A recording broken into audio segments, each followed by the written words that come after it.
Okay, let's talk about scatter plots and review what we know about scatter plots. Remember, they have correlations or associations. This right here is a positive correlation or association, and it means as one variable increases,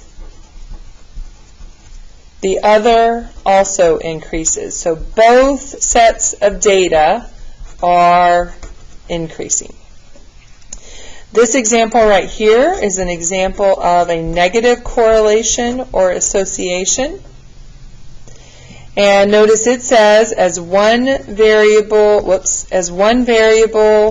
increases, so as one goes up, the other actually decreases.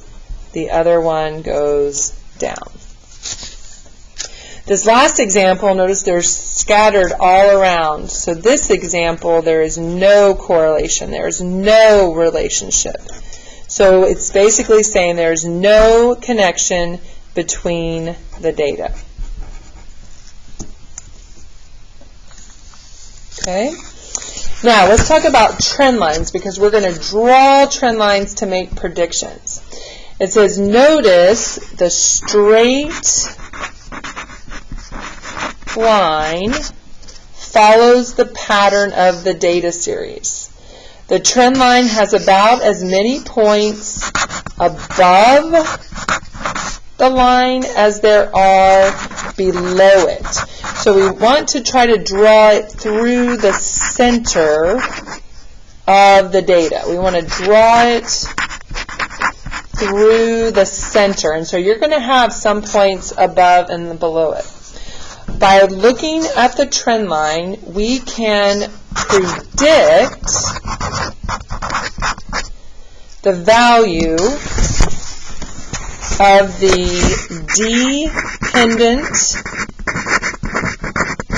variable, which is y, using the independent variable x. And so like when we look at this example, when we drew the trend line, this is graphing temperature and beach visitors.